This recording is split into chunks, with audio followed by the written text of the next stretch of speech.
है नहीं। बेटी के घर, भाई के घर, गुरु के घर जब भी जाओ तो कुछ लेके जाओ, परंतु मैं क्या करूं, मेरे घर में तो दुर्भाग्य इतना है कि मैं क्या कर सकती हूँ। ऐसी स्थिति के अंदर सुशीला ने कहा कि पतिदेव आप चिंता न करो, आप जाओ, मैं इंतजाम करती हूँ। उन्हें जगह जगह से मांग करके 4 मुट्ठी चावल लेके आई। अलग अलग घर से इसलिए लेके आई कि हर घर के चावल अलग होंगे, कन्हैया देख के पहचान लेंगे ये मांगे हुए चावल हैं, ये घर के चावल नहीं है, एक घर के नहीं 4 घर के चावल हैं। ये सोच करके पोटली बांध के उनको दे दी। सुदामा ने पत्नी की बात सुन ली और सुन करके चल दिए और जा करके और वहाँ चलते जा रहे थे, नंगे पैर थे, सफर बहुत लंबा था। दूर नगरी बड़ी दूर नगरी, आए दूर नगरी बड़ी दूर नगरी, कैसे आओ रे कन्हई, कैसे आओ रे कन्हई, तेरी द्वारिका नगरी बड़ी दूर नगरी, दूर नगरी बड़ी दूर नगरी। इस तरह से गाते हुए सुदामा चले जा रहे थे, हरि नाम कीर्तन करते हुए। शाम का समय हो गया, वो किसी पेड़ के नीचे सो गए। भगवान ने सोचा कि इस तरह से पैदल चलते चलते तो इसको सालों लग जाएंगे मेरे पास आते हुए। उसकी स्थिति को देख करके, क्योंकि जो द्वारिका की सोने की द्वारिका है उसकी एक एक ईंट सुदामा की दी है। अगर सुदामा ने वो चने ना सारे के सारे ना खाए होते, कन्हैया ने अगर 4 चने भी चबा लिए होते तो कन्हैया निरंतर हो जाता। द्वारिका की सोने की एक एक ईंट, द्वारिका का सारा महल सुदामा की देन है। कन्हैया जानते कि इसने मुझे कितना बड़ा उपकार किया। अब वो सो गए। कन्हैया अपनी योग माया से कहा, योग माया तुम इनको द्वारिका ले आओ। योग माया ने अपने सुदामा जी को द्वारिका में पहुंचा दिया।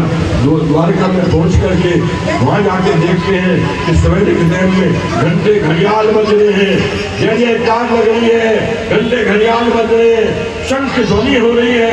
बोल द्वारकाधीश की जय, बोल द्वारकाधीश की जय, बोल द्वारकाधीश की जय।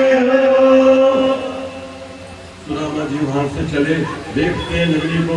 नगरी के अंदर वहां पर सुदामा जो है वहाँ आके नगरी को देख करके चकाचौंध हो जाते हैं। ये कैसी नगरी है, ये कैसी नगरी है। मैं तो जंगल में सोया हुआ था, पेड़ के नीचे सोया हुआ था, और यहाँ पर ये क्या हुआ, मैं कहाँ पहुँच गया, ये कौन सी स्थिति में आ गया। हे प्रभु मैं कौन सी स्थिति में आ गया। अरे वहाँ पे खड़े व्यक्ति से पूछा, अरे भैया ये कौन सी नगरी है। बीच में से रास्ता बना ले, थोड़ा सा बीच में से, आते इधर हो जाओ, आते उधर हो जाओ, गली सी बना ले, गली सी। द्वारपालों ने कहा कि ये द्वारिका नगरी है, द्वारिका नगरी है। अरे इस द्वारिका नगरी में तो मेरा एक मित्र रहता है, आप जानते हो। अरे कौन सा, क्या नाम है उसका? उसका नाम है कृष्ण। अच्छा कृष्ण, अरे कृष्ण तो यहाँ का राजा है। अच्छा राजा है, अरे तो वही तो मेरा दोस्त है। अरे तुम्हारा दोस्त है पवन जी। द्वारपाल तो उनसे कहते हैं कि वो जो तुम्हारा मित्र है, वो मित्र तुम्हारा कैसे हो सकता है? आप तो दिन दुखी दिख रहे हो, वो तुम्हारा मित्र कैसे हो सकता है? तो सुदामा जी कहते हैं,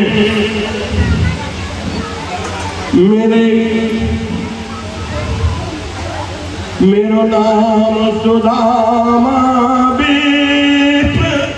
रे भैया, मेरो नाम सुदामा पुरानी मनमोहन से यारी है। हे प्रतिहारी श्री कृष्ण चंद्र से कर दो खबर हमारी है। हे प्रतिहारी कृष्ण चंद्र से कर दो खबर हमारी है।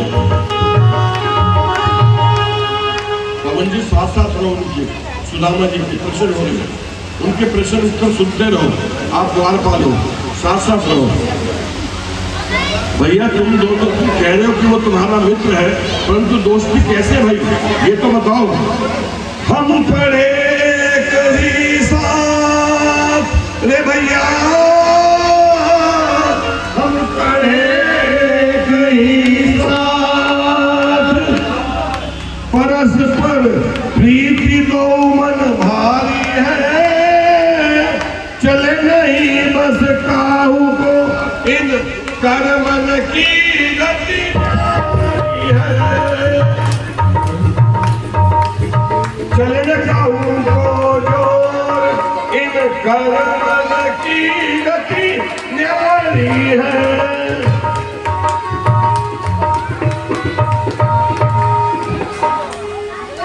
वो कहते हैं कि तुम यहाँ आयो गार्ड साहब सुदामा जी के पास जाओ, गार्ड साहब सुदामा जी के पास जाओ, सुदामा जी से पूछो, अरे प्रभु हमारे यहाँ तो पवन जी सुदामा जी को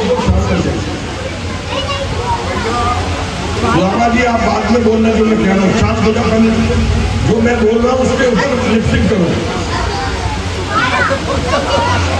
यहाँ जो भी आते हैं कोई ना कोई उपहार लेके आते हैं, आप क्या लेके आए हो? मैंने असरन शरण सुने रे भैया, मैंने असरन शरण सुने, तब ही या की चरण शरण में आयो हूँ, और भेंट करने को अपने गरीबी गांठ बांध लायो हूँ, भेंट करने को अपनी गरीबी बांध यहाँ लायो हूँ। वो कहते हैं हे द्वारपालो कन्हैया से कह दो कि तुम्हारा मित्र सुदामा आया है।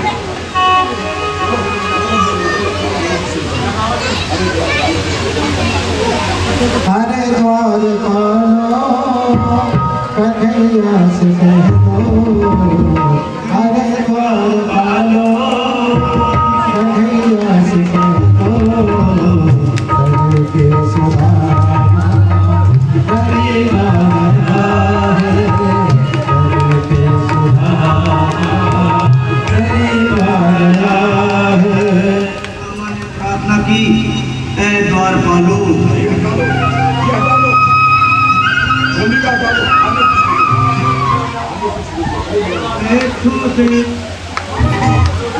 अरे वहीं से शुरू करो, अरे द्वारपालो गरीबी वाला हटा लो।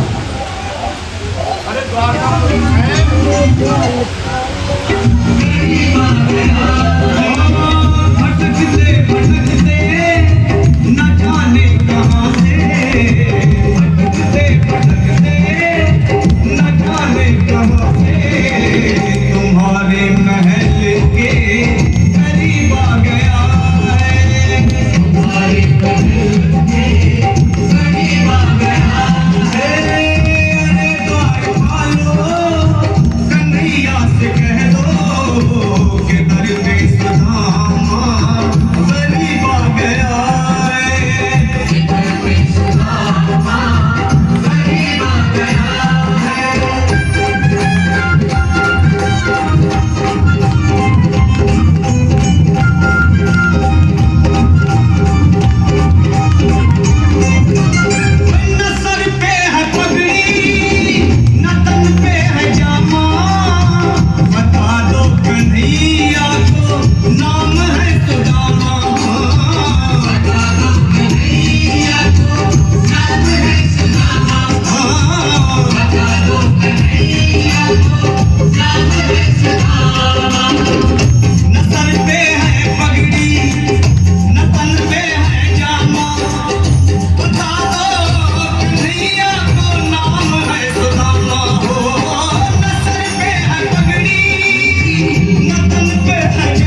से द्वारपाल सारे कन्हैया के पास गए और कन्हैया के पास जाकर के उन्होंने कहा,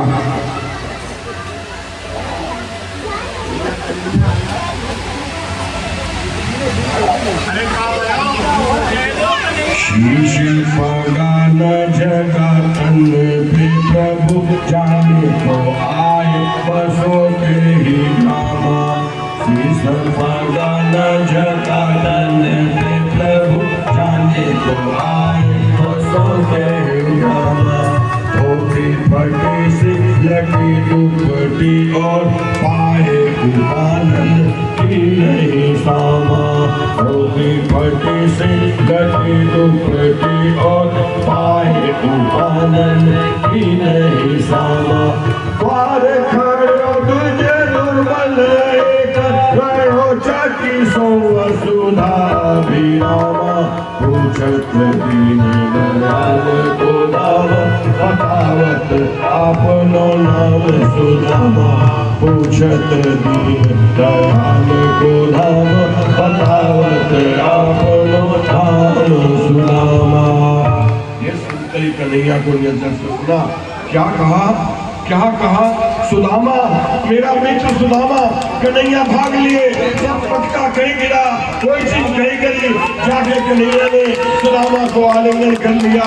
आहा क्या मित्रता थी। सुदामा देखने लगा, आकाश में कहता, हे प्रभु तू बड़ा दयालु है, दोबारा मुझे कभी जन्म दे तो मुझे जन्म दे तो मुझे कन्हैया का दास मित्र बना के भेजियो, मुझे कन्हैया का मित्र बना के भेजियो, तेरा बड़ा उपकार है। देखो क्या गले लग रहे हैं सुदामा, क्या गले लग रहे हैं। कन्हैया ने सुदामा को गले लगा करके अपने महल में लेके आए। अपने महल में ले जा करके कन्हैया ने सुदामा को अपने दिव्य सिंहासन पर बिठाया। अपने दिव्य सिंहासन पर बिठाए। सुदामा जी आ जाओ, सुदामा जी साथ साथ आ जाओ। दिव्य सिंहासन पर बिठाया। रत्नों से सुसज्जित जो सिंहासन था जिसमें द्वारकाधीश बैठते थे, उस पे सुदामा को बिठा दिया और स्वयं सुदामा जी के चरणों में बैठ गए। मैंने कहा ना हंसे नहीं, कन्हैया चरणों में बैठ गए। द्वारकाधीश जी ऐसे बैठो जाके पब्लिक को आपकी शक्ल दिखाई देती रहे, ऐसे घूमते।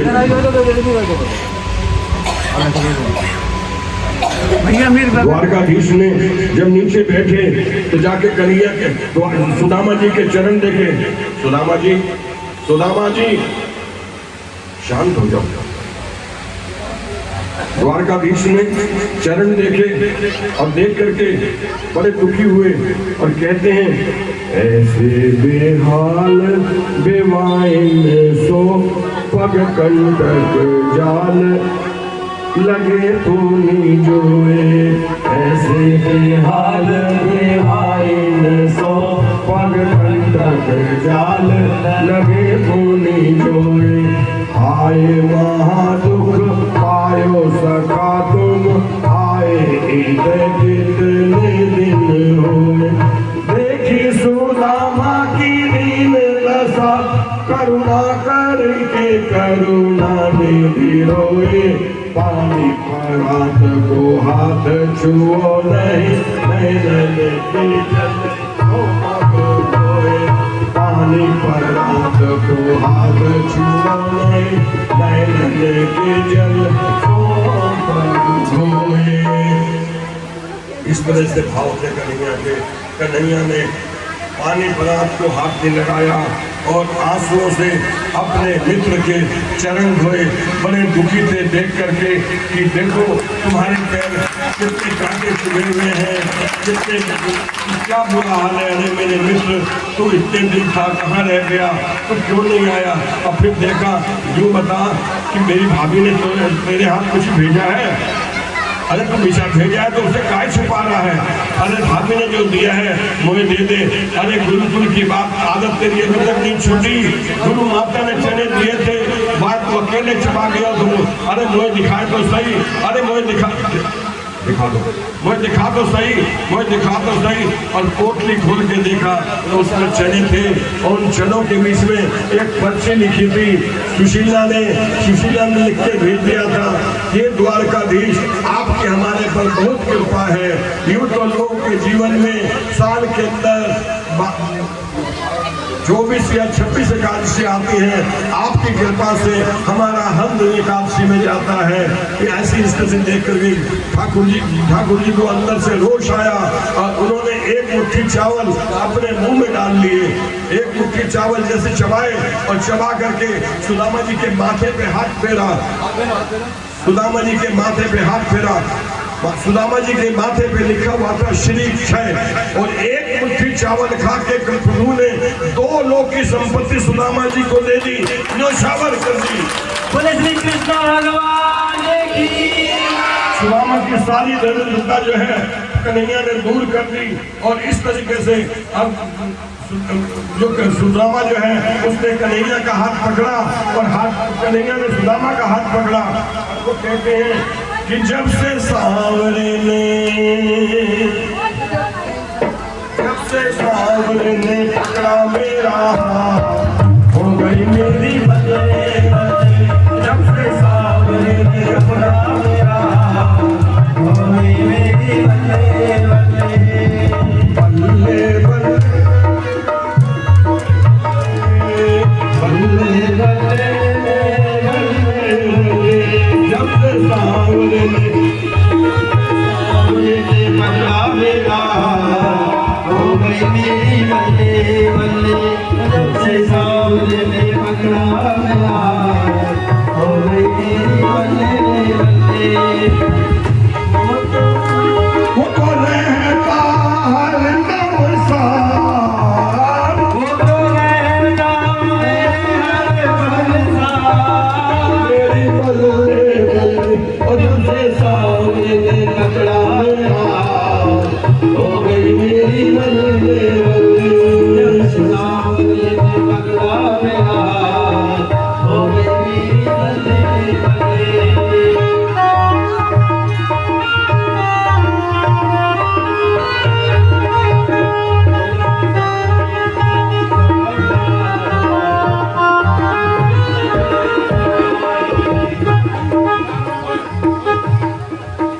बिगड़ा मुकद्दर मेरा पल में संवारा है, बिगड़ा मुकद्दर मेरा पल में संवारा है। डूबी हुई कश्तियों को दे दिया किनारा है, डूबी हुई कश्तियों को दे दिया किनारा है।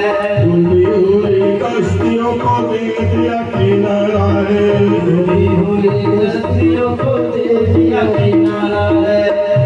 मेरे हो गए निराले खान, मेरे हो गए निराले खान, हो गई मेरी बल्ले बल्ले। जब से सांवरे ने पकड़ा मेरा हाथ, हो गई मेरी बल्ले बल्ले।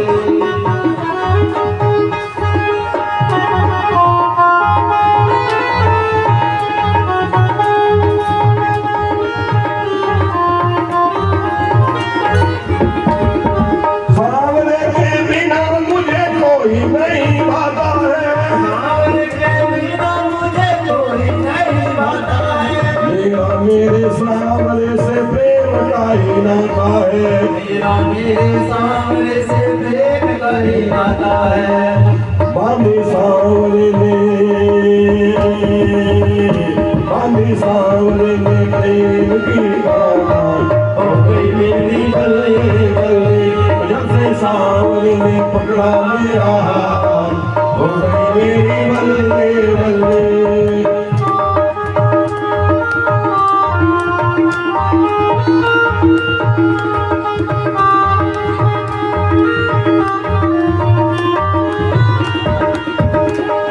सांवरे के जैसा कोई और नहीं देखा है, सांवरे के जैसा कोई और नहीं देखा है। सांवरे के जैसा कोई और नहीं देखा है, सांवरे के जैसा कोई और नहीं देखा है। बिगड़ी हुई किस्मतों की बदले ये देखा है, की बदले ये रेखा है, बिगड़ी हुई किस्मतों की बदले ये रेखा है, बिगड़ी हुई किस्मतों की बदले ये रेखा है। अब तो मुझ में करते दिन रात हो गई मेरी बदले बदले, जब से सामने को टुकड़ा मिला। हो गई मेरी बदले बदले, जब से सामने को टुकड़ा मिला। हो गई मेरी बदले बदले। मेरा तुम्हारा तो यार ये पुराना है, मेरा तुम्हारा तो पुराना है, मेरा तुम्हारा तो यार ये पुराना है, मेरा तुम्हारा तो पुराना है, मेरा सरकार का तो पागल जमाना है, मेरा सरकार का तो पागल जमाना है। हम गरीबों की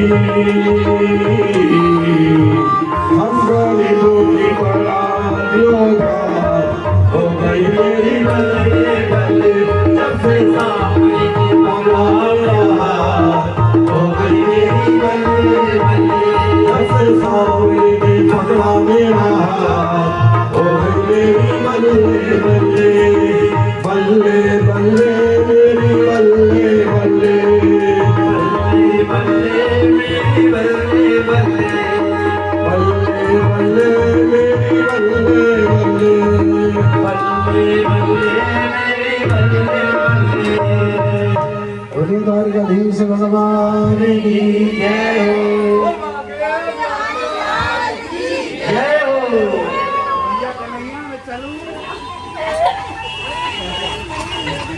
भैया कन्हैया में चलूं,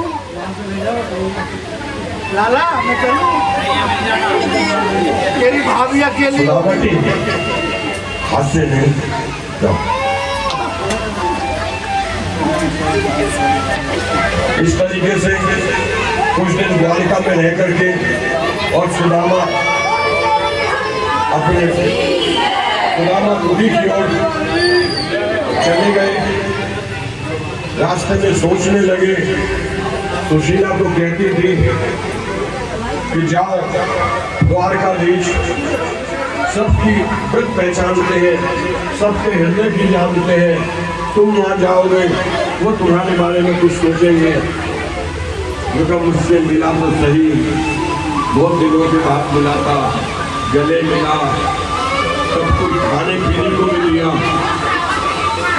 ये भी पूछ लिया कि तेरा ब्याह हो गया क्या, ब्याह भी बता दिया, बच्चे भी बता दिए कि भाई मेरे 2 बच्चे हैं। और जब उससे पूछा कहना तूने भी ब्याह कर लियो क्या, वो कहा कर तो हमने भी लियो। तो भाभी ना दिखाई दे रही, वो कहा आई जाएंगे अभी थोड़ी देर में, रुक्मिणी आई, उसको आशीर्वाद दे दिया, पुत्रवती भवा सौभाग्यवती भवा। पीछे पीछे सबसे भामा आ गई, पुत्रवती दादा दोनों कर रखी है ना, एक अच्छा और है, अच्छा 2 से भी और है ना, ज्यादा ना।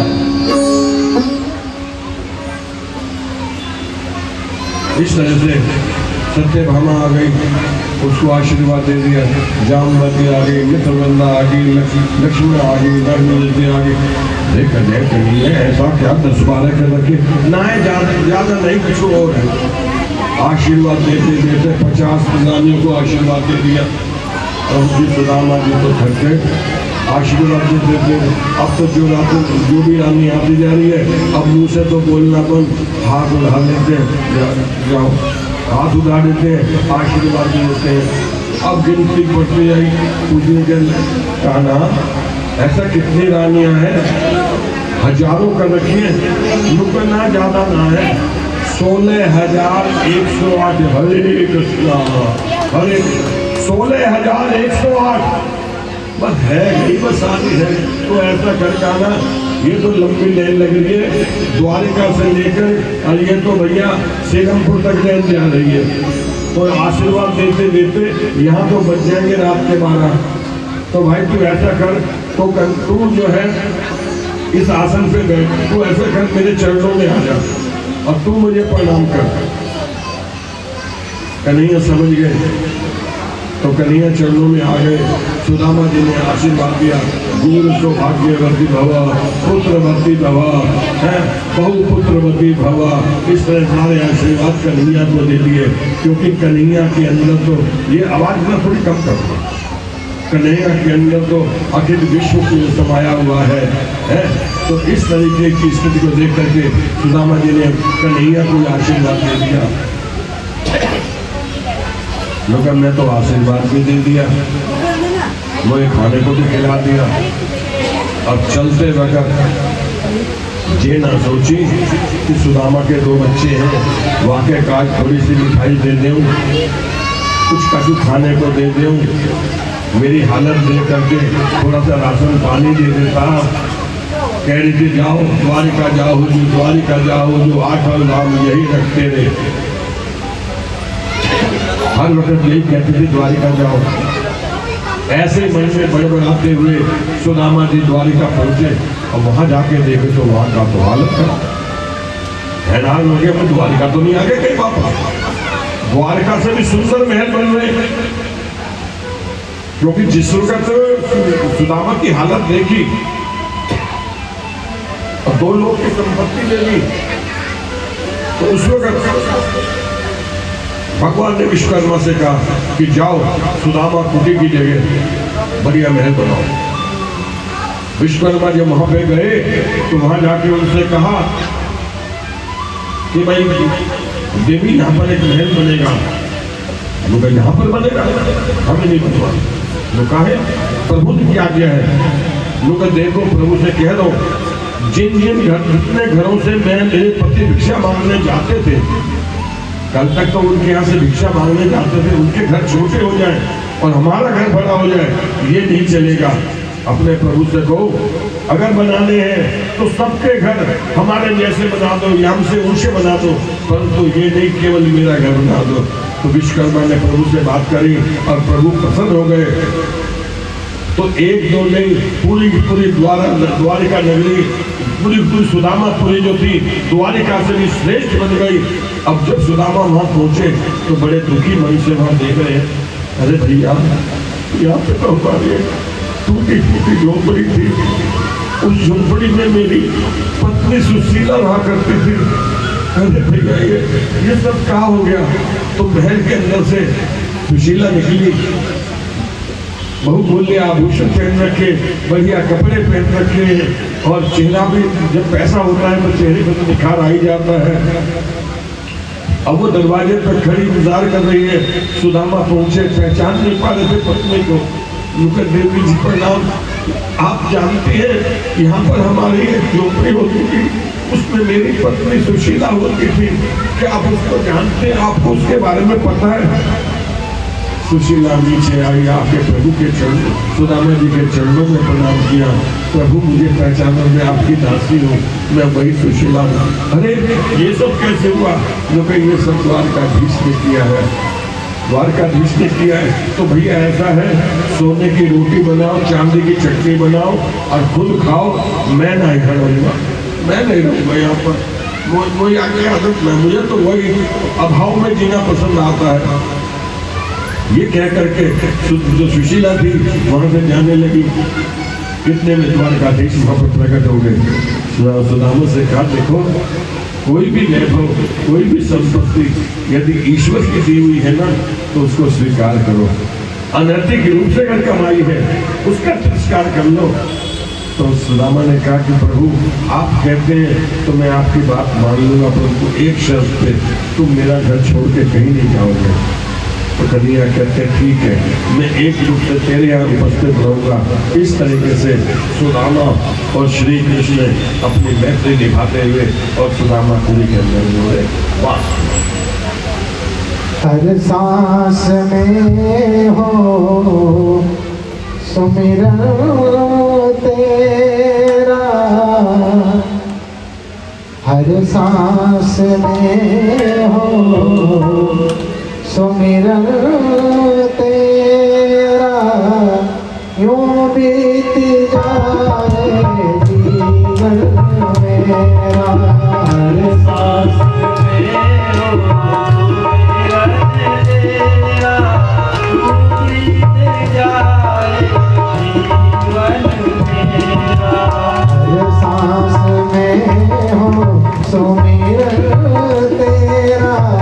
बीत जाए जीवन मेरा।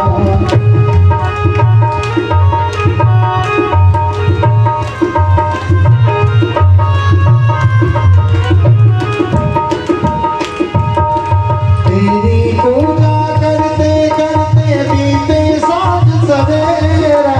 तेरी पूजा करते करते बीते साँझ सवेरा। तेरी पूजा करते करते बीते साँझ सवेरा। तेरी पूजा करते करते बीते साँझ सवेरा। हर सांस में हो सुमिरन तेरा, यूं बीत जाए जीवन मेरा।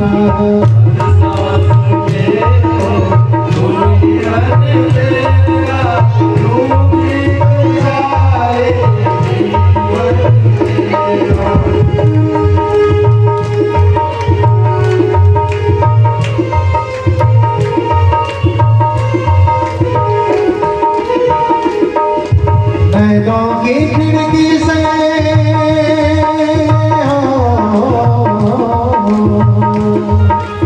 नैनों की खिड़की से तुझको पल पल में निहारूं।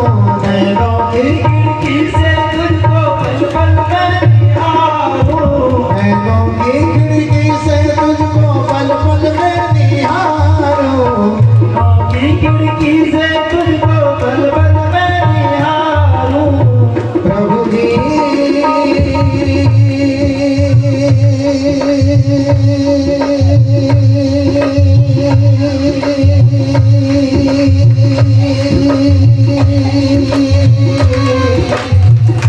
प्रभु जी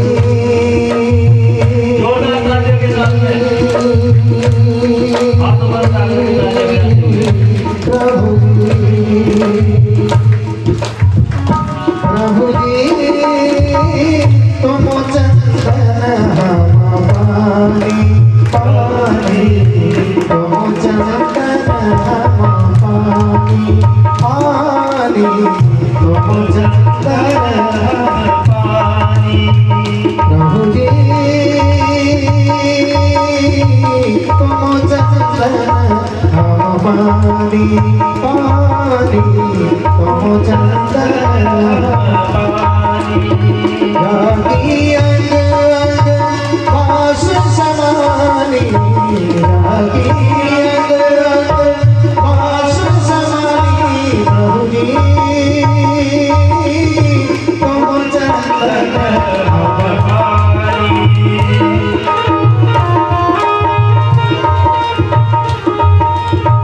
प्रभु जी तुम बंधन मोरा मोरा। तुम बंधन मोरा मोरा। तुम बंधन मोरा। जैसे जातक चंद्र चकोरा। जैसे जातक चंद्र चकोरा। प्रभु जी तुम चंदन पानी पानी। तुम चंदन पानी। नैनों की खिड़की से तुमको पल पल में निहारूं। नैनों की खिड़की से पल पल तुमको मैं निहारूं। मन में बिठा लूं तेरी आरती उतारूं। मन में बिठा लूं तेरी आरती उतारूं। काले रहूं तेरे चरणों में मेरा। काले रहूं तेरे चरणों में मेरा। यूं बीत जाए जीवन मेरा। यूं बीत जाए जीवन मेरा। हर सांस में हो सुमिरन तेरा।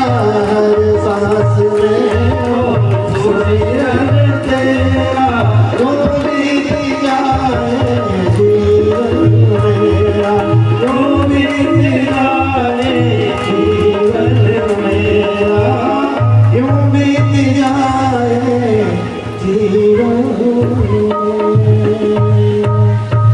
द्वारिकाधीश भगवान की जय हो।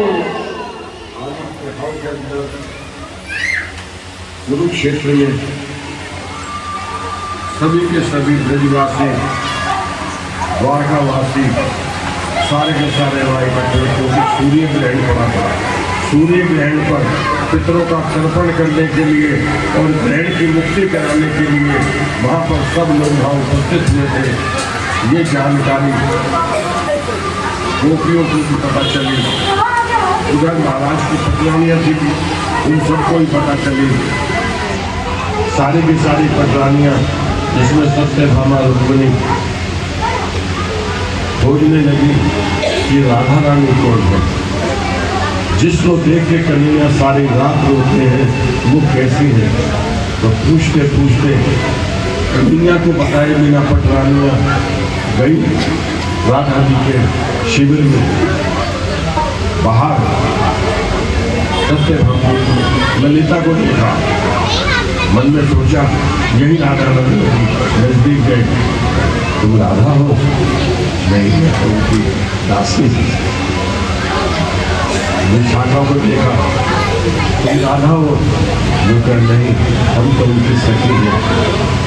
इस तरह से सबसे पूछा, वो सब हैरान हो गई। जब ये सखियाँ इतनी सुंदर है तो राधा कैसे हुई? जब राधा के पास गए, देखा, देख करके आंखें ठहर गई, क्योंकि कन्हैया ने ऐसा रूप बनाया था जिसपे कन्हैया मोहित हो जाए।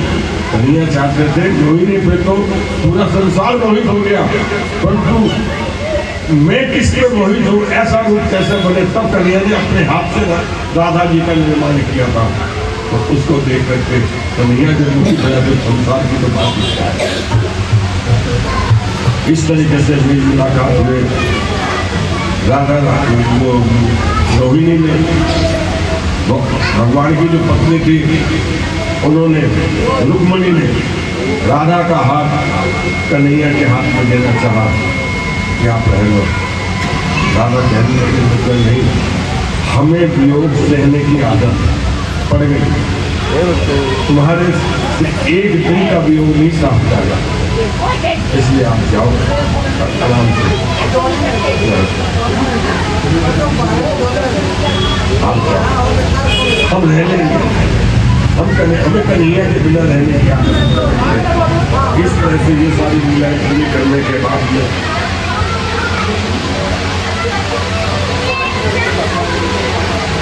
और फिर वसुदेव जी ने यज्ञ किया।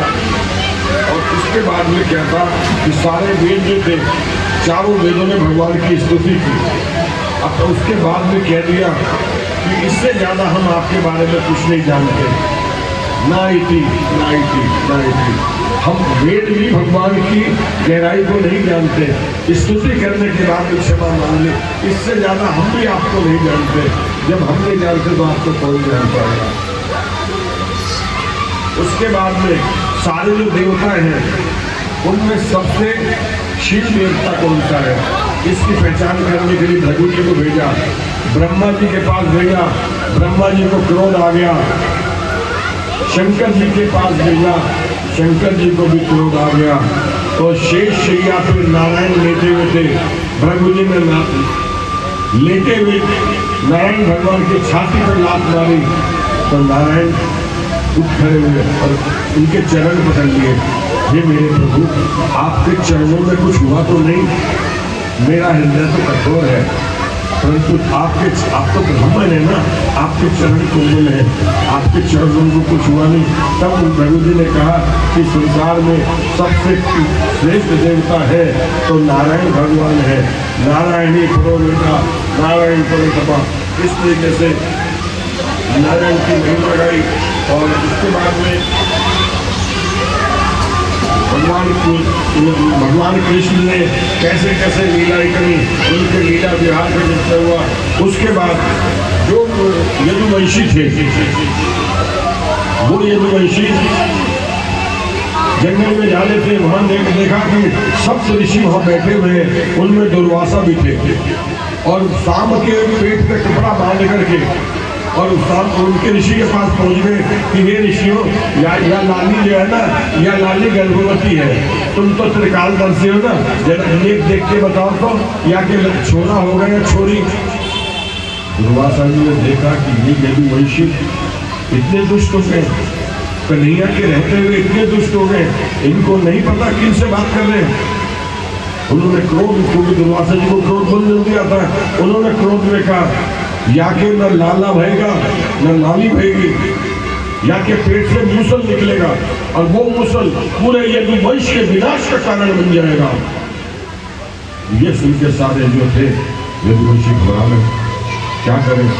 उग्रसेन के पास गए, उन्होंने भी बजाय कन्हैया से कहने रास्ता निकल जाए कोई, उन्होंने कहा ऐसा करो, इस मूसल को घिसवा दो, घिसवा के चूर्ण बना दिया, समुद्र में फेंक दिया। आखिर में एक कील बची, वो भी समुद्र में फेंक दी, और ईश्वर की प्रेरणा से वो जो कील थी एक मछली ने निगल ली, और मछुआरा ने पकड़ के लेके गया, बेची मछली, तो वो मछली जो थी उसके पास आ गई, एक शिकारी के पास वो काट के ले घर में पकाने के लिए ले गया, और जब उसको काटा तो उसमें से कील निकली, उसने घरे बड़ी अच्छी चीज है, उसने लेके अपने बाण की नोक पर उस कील को लगा लिया। अब समय का खेल है, ईश्वर की लीला है।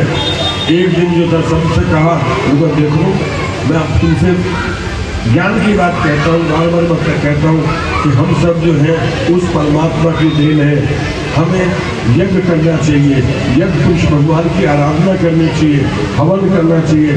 तो सारे के सारे जो यदुवंशी थे प्रभात क्षेत्र में ले गए उनको, तो सवेरे तो हवन की आहुति देते हैं, ओम सोमाय स्वाहा, ओम आग्नेय स्वाहा, और रात को बोतल का ढक्कन खोल करके एक पैग लगा करके आहा आहा, अब ये करना शुरू कर दिया।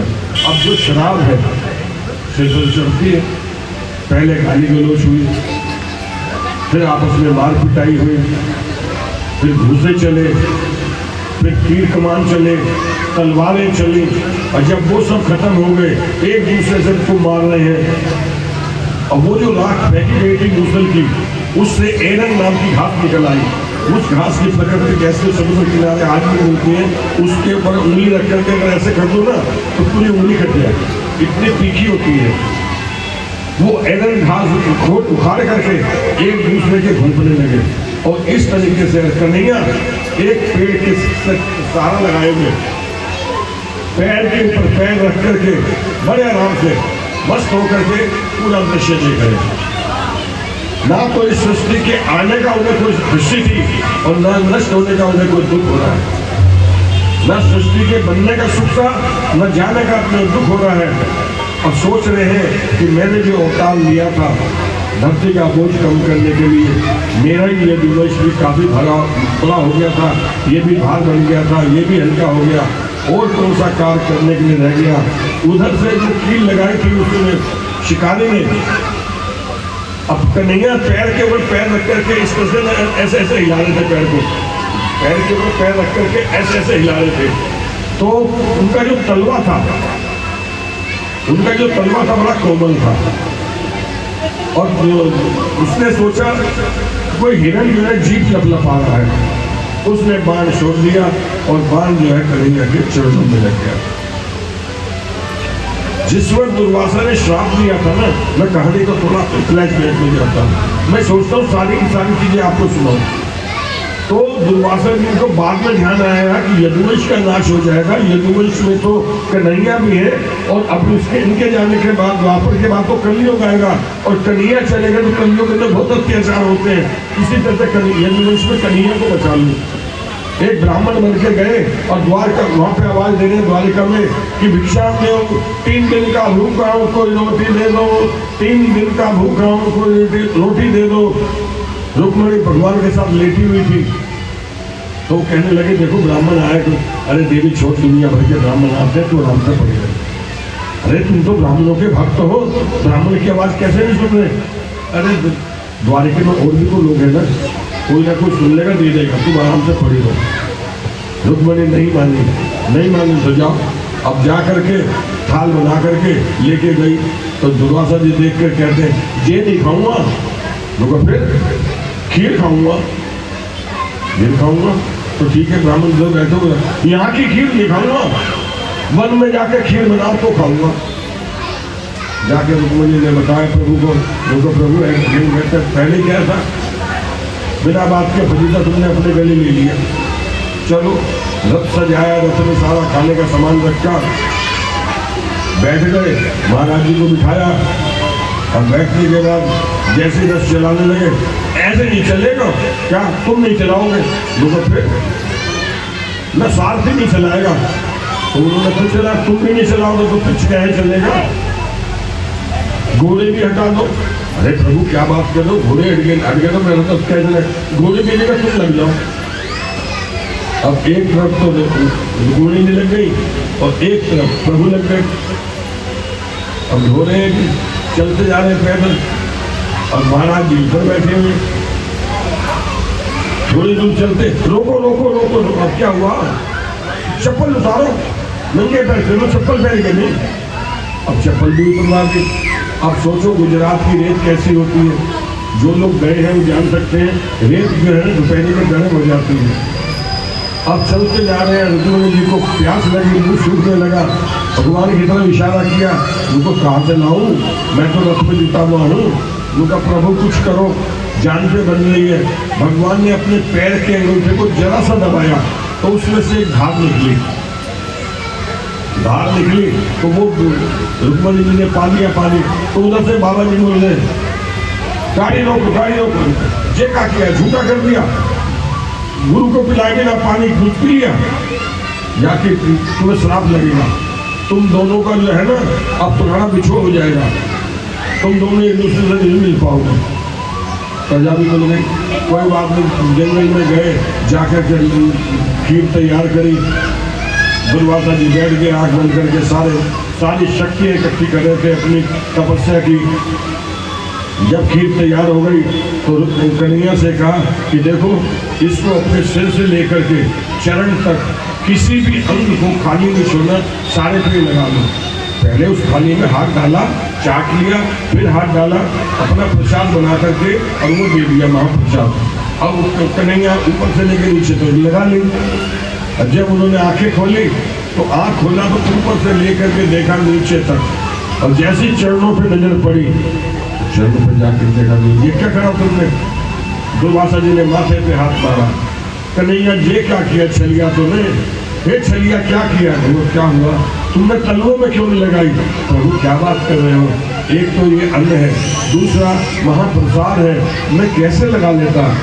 रोने लगे और रोते रोते कहने लगे, देख कन्हैया कभी किसी को अपने चरण मत दिखाइयो, तेरा सारा शरीर मैंने वज्र का बना दिया, ये चरण कोमल रह गए, ये चरण किसी को न दिखाइयो। मगर विधि का विधान था। अब जिसने तीर चलाया था वो भागा भागा आया, सोचा कि हिरण है, मैं अपने हिरण को पकड़ लूं। कन्हैया को देखा, बड़ा दुखी हुआ। कन्हैया कहने लगे, तू दुखी मत हो, देख ये तो विधि का विधान है, कर्मों का फल है। पिछले अवतार के अंदर मैंने पेड़ों के पीछे छिप करके तेरों को मारा था, तब तू बाली था, और इस अवतार में तूने पेड़ों के पीछे छिप करके मेरे को मार दिया, तेरा मेरा हिसाब पूरा हो गया। अब ऐसा है, तू मेरे लोक को जा, मेरे से पहले तू मेरे लोक को जा। इतने में अर्जुन आ गया। अर्जुन आया, उसने देखा नहीं गया पैर, उसने कहा प्रभु आपके पैर में तीर लगा, मैं निकाला रहने दे, आज लग गया नहीं, मेरे से नहीं देखा जा रहा। जैसे ही अर्जुन ने हाथ लगाया तीर को, भगवान ने उसकी सारी शक्तियां जो उसको दे रखी थी सारी अपने अंदर समाहित कर ली, और तीर निकलते ही अर्जुन फोका होकर बैठ गया। अब फिर उसको जिम्मेदारी दी कि अब देखो ये 7 दिन में द्वारिका डूबने वाली है, यहाँ की जितनी महिलाएं हैं, बच्चे हैं, बूढ़े हैं, उनको तुम ले जाना, परंतु वो उनको सुरक्षित नहीं ले जा पाया। जिस अर्जुन ने अपने धनुष से पूरा महाभारत जीत लिया था, आज छोटे से ढीलों के आगे हार गया। इस तरह से ये सारी लीलाएं पूर्ण करने के बाद में सुखदेव जी कहते हैं, नौ लोगेश्वरों की कथा सुनाई। वसुदेव जी के पास तो श्री नारद जी आए और उन्होंने नौ नोगेश्वर की कथा सुनाई। उसके बाद में उन्होंने एक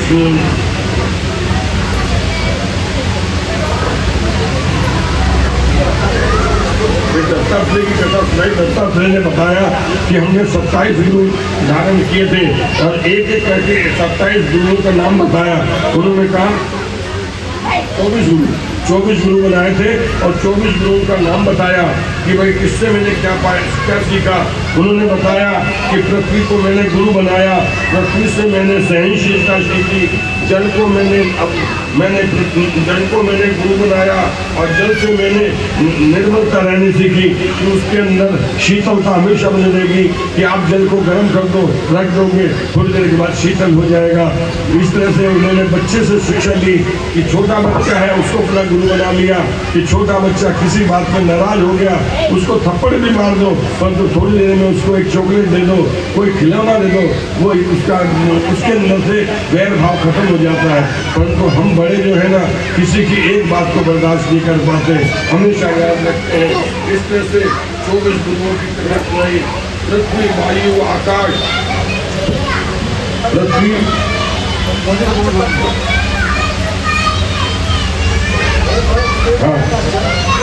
पृथ्वी, वायु, 5 जो तत्व ये थे।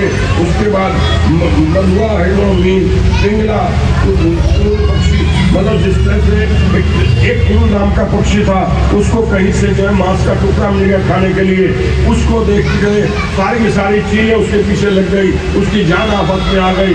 लेकिन मैं क्या करूं, आखिर में उसने वो मांस का टुकड़ा चोर से छोड़ दिया तो सारी चीजें उस टुकड़े की तरफ चले गई, उसकी जान बची।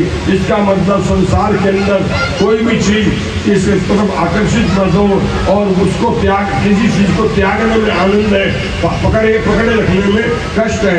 जैसे घर के बड़े बूढ़े होते हैं, जायदाद है, जमीन है, जो भी कुछ है अपने रहते अपने बच्चों के नाम कर दो, परंतु उसको पकड़े रखते हैं तो नतीजा क्या होता है कि ना तो बेटा कोई पूछता ना बहू पूछती और बुढ़ापा खराब हो जाता है। तो दत्तात्रेय कहते हैं ऐसे में ऐसी सीख सही है कि जो भी चीजें छोड़ दो, पकड़ो मत, जो पकड़ेगा वही दुखी होगा। इसी तरह से लड़की से शिक्षा ली।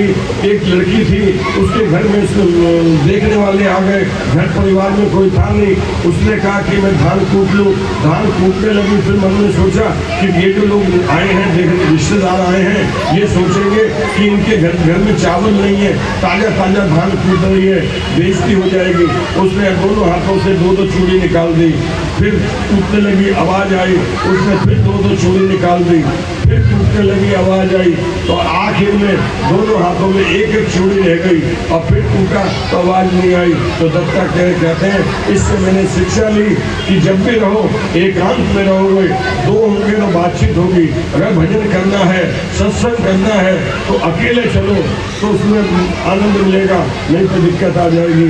इस तरह से कबूतर से शिक्षा ली कि भाई तुम जो है आसक्ति में मत पड़ो।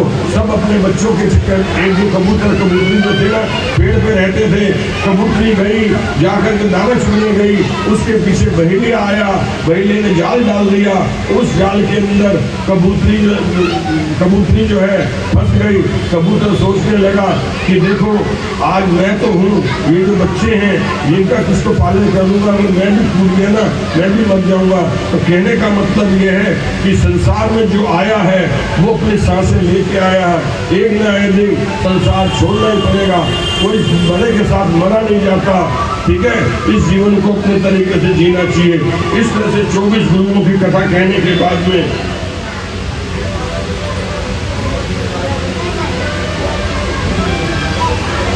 इसमें कई साल से 24 गुरु थे, परंतु क्योंकि समय की सीमा है और कलयुग में कैसे राजा होंगे, क्या क्या अत्याचार होगा, इन सारा का सारा वर्णन करने के बाद में अब जो है 12 स्कंद के अंदर कलयुग है आज उल्टे, ध्यान देकर सुनिएगा।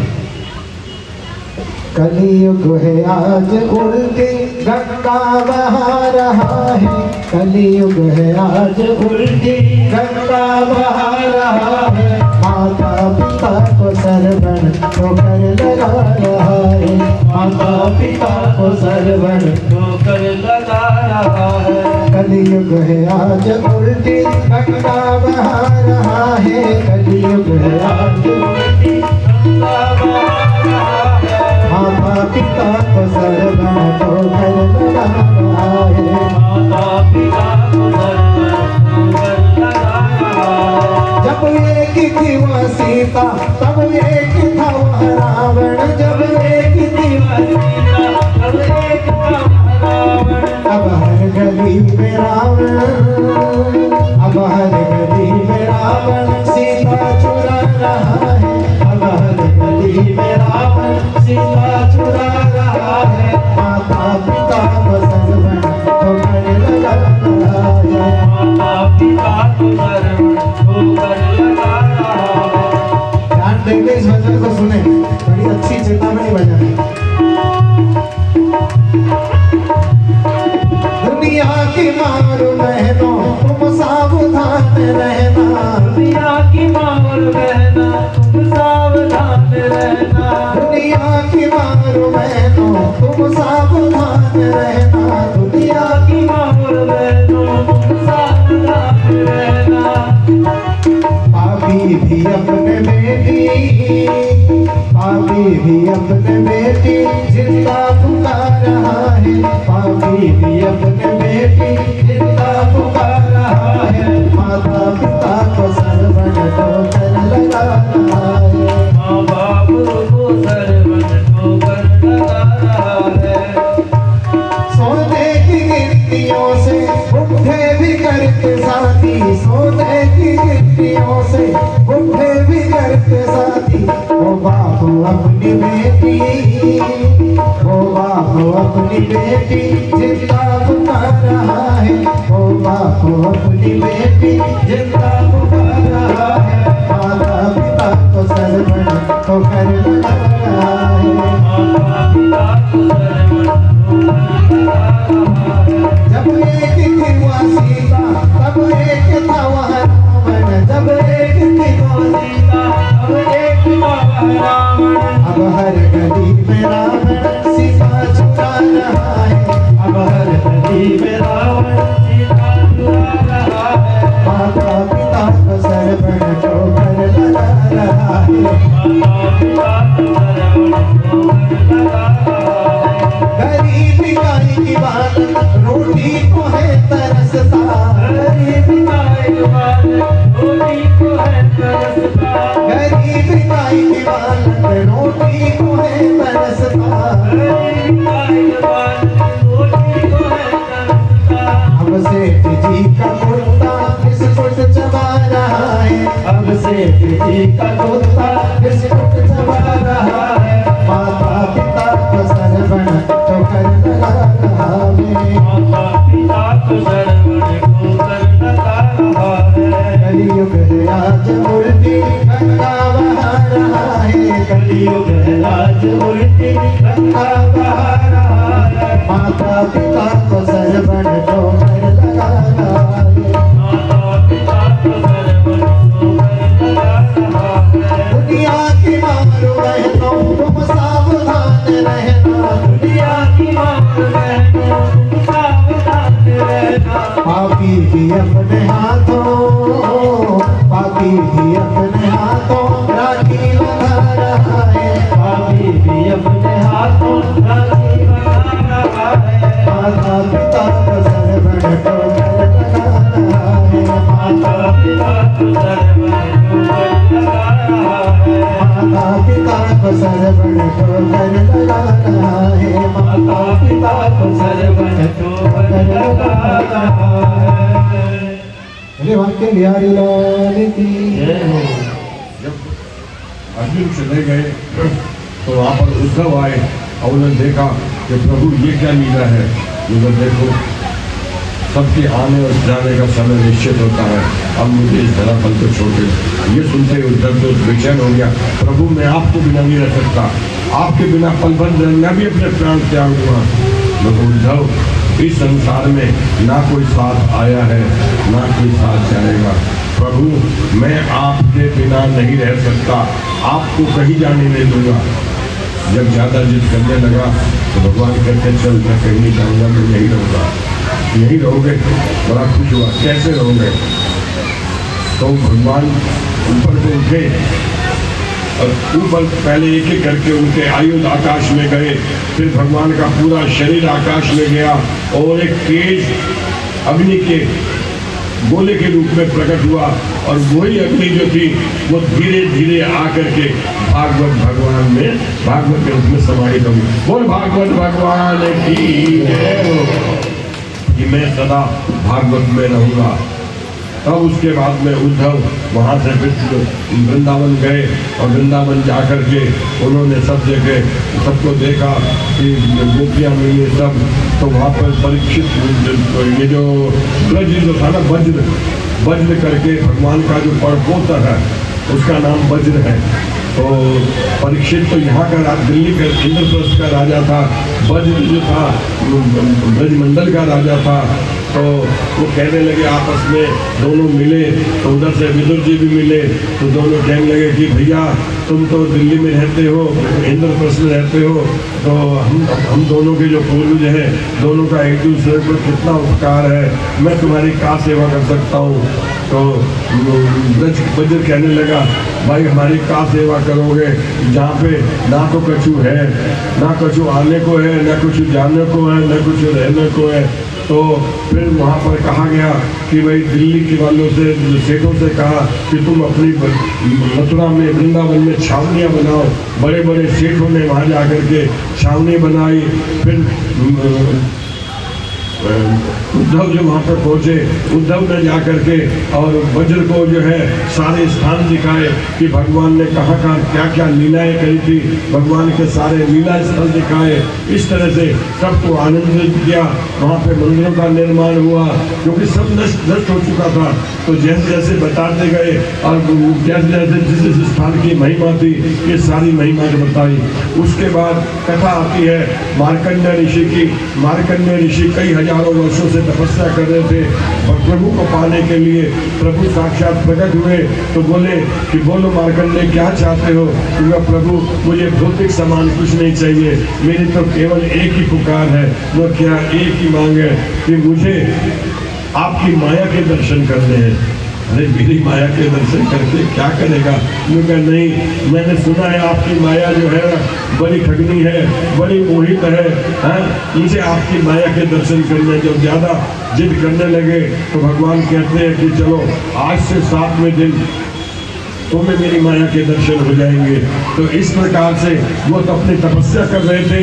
कभी देखते हैं कि सूरज तपने लगा, इतना तपने लगा कि सूरज की तपस से पेड़ पौधे जलने लगे, जंगलों में आग लगने लगी, नदी का पानी उबलने लगा और थोड़ी देर के बाद में आकाश में काले बादल छा गए। मोटी मोटी बारिश होने लगी, मोटी मोटी बूंदे, खंबे की जैसी मोटी बूंदे नीचे गिरने लगी। सब तहस नहस हो गया, सब जगह जल ही जल हो गया। सूरज गायब हो गया, चंद्रमा गायब हो गया। सूर्य चंद्रमा किस तारों का कोई अस्तित्व नहीं रहा, कहीं कोई नहीं है, प्रकाश नाम की कोई चीज नहीं है। और वो जो मार्कंडेय है वो उसके अंदर जल के अंदर अपनी जान बचाने के लिए इधर उधर कोशिश कर रहे हैं। बड़े बड़े मगरमच्छ निकलने को तैयार है, वो छटपटा रहे हैं, किसी तरह से प्राण की रक्षा हो, छटपटा रहे हैं। तो इस ऐसी स्थिति के अंदर क्या देखते हैं कि उन्हें एक टीला दिखाई देता है। वो हैरान हो जाते हैं कि सारे के सारे जल में चारों तरफ जल जल है, तो यहाँ पे टीला कहाँ से आ गया? नजदीक पहुँचते टहलते हुए तो देखते हैं उस टीले पे एक बड़ का पेड़ है। अरे पेड़ कहाँ से आ गया? यहाँ तो कोई वनस्पति थी नहीं, पेड़ कहाँ से आ गया? थोड़ा नजदीक पहुँचते हैं तो बड़ के पत्ते के दोने के ऊपर एक छोटा सा शिशु अपने पैर का अंगूठा चूस रहा है। देखा उन्होंने, करारविंदेन पदारविंदम मुखारविंदेन विनिवेशयन्तम वटासपत्रस्य पुटेशयानम श्रीबालमुकुन्दं मनसा बाल मुकंदम मनसा स्मरामि श्री बाल मुकंदम मनसा स्मरामि। मार्कंडेय सोचने लगे, अरे इतना सुंदर बालक है, ये हम कैसे आ गया? नजदीक जाकर के जैसे छोड़े सर्प गरल पिचकारी बीजे प्रेत या होरी दिगंबर खेले मसाले में होरी होरी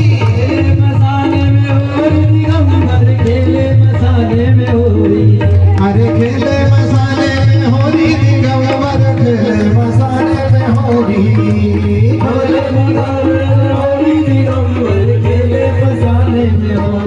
भूतनाथ की मंगल होरी भूतनाथ की मंगल होरी देख सिहाया ब्रज की छोरी देख सिहाया ब्रज की छोरी धन धन नाथ या होरी दिगंबर के मसाले में होरी धन धन नाथ होरी दिगंबर के मसाले में होरी अरे खेले मसाले में होरी दिगंबर के मसाले में होरी भूत पिशाच बटोरी दिगंबर खेले मसाले में होरी खेले मसाले में होरी दिगंबर खेले मसाले में होरी।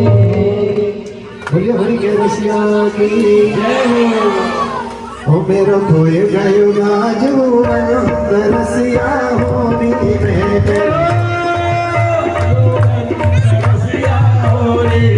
मेरो खोए गयो गाजू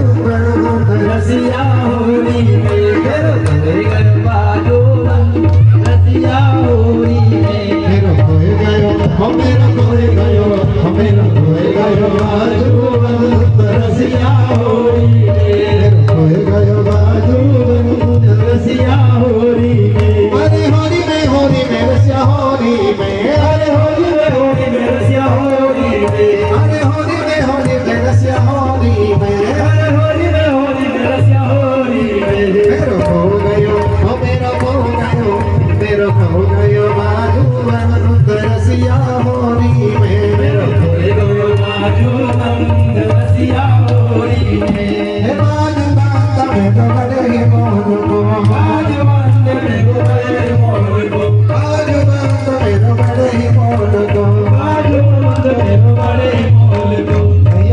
भैया निवेदन है कोई इधर ना फेंके, मेरे कैसियो बेकार हो जाएगी। अगर कैसियो के अंदर एक तीन का चला गया ना, वो फिर स्वर बिगड़ जाएगा। 5,000 रुपये मेरे कैसियो में लग जाएंगे।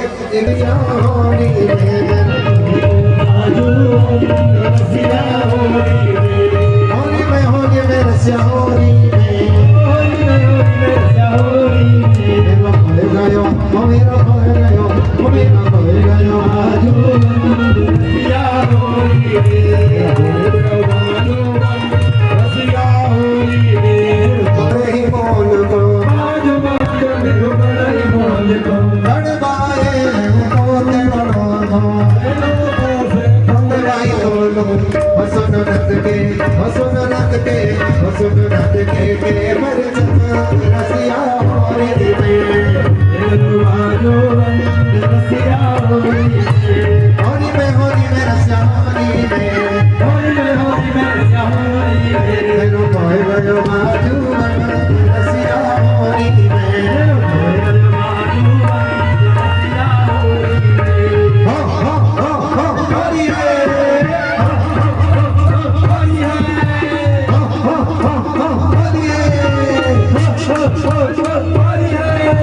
बंसाने की छोरी है नंदगांव का छोरा है बंसाने की छोरी है नंदगांव का छोरा है बंसाने की छोरी है नंदगांव का छोरा है बंसाने की छोरी है नंदगांव का छोरा है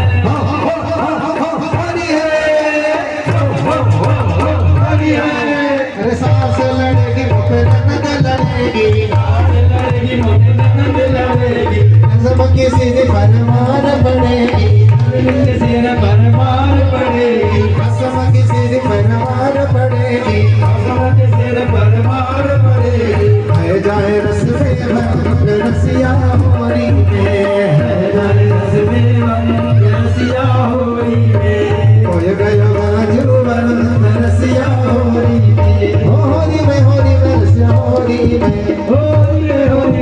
रसिया होली में मेरा खोए गयो ओ मेरा खोए गयो ओ मेरा खोए गयो बाजू रसिया होली में तेरे ब्रज में उधम मचाई तेरे ब्रज में उधम मचाई अरे तेरे ब्रज में उधम मचाई तेरे ब्रज में उधम मचाई सरबत ने सब बेच के खाई सरबत में सब बेच के खाई हमें तो आ गई हमें तो आ गई हमें तो आ गई लोटे रसिया होली में तो आ गई तो मेरे संग रसिया होली में आदि होली में रसिया होली में होली में रसिया होली में मेरो खोए गयो बाजू अनंत रसिया होली में होए गए बाजू रसिया होली में मेरो खोए गयो बाजू अनंत रसिया होली में मेरो खोए गयो बाजू रसिया होली में खोए गयो बाजू अनंत रसिया होली में खोए गयो बाजू अनंत रसिया होली में बोलो होली के रसिया की आरती करें जय अब आरती कर ले कोई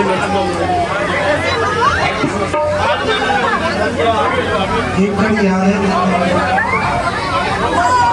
निमे नचना शाम देना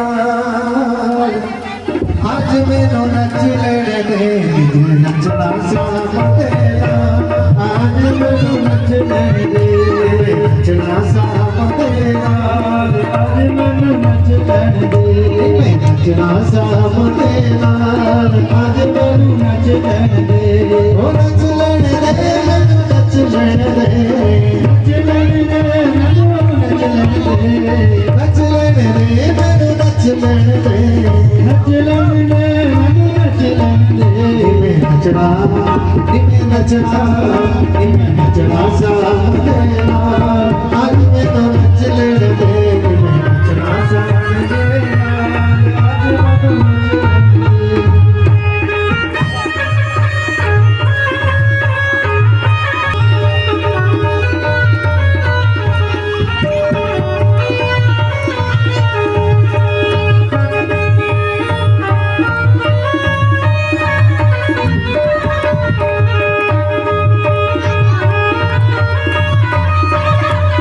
निमे नचना शाम देना आज मैनू नच लेने दे नचना शाम दे आज मैनू नच लेने दे पैरानी नच गुजरे बन गई राधे विच गुरु बन के पैरानी नच गुजरू बन गई राधे विच गुरु बन के मैनू नचने शाम देना आज मैनू नच लेने दे नचने शाम देना आज मैनू नच लेने दे मैनू नचना शाम देना आज मैनू नच लेने दे सभी से एक विनती है अब तो आरती हो रही है शांति से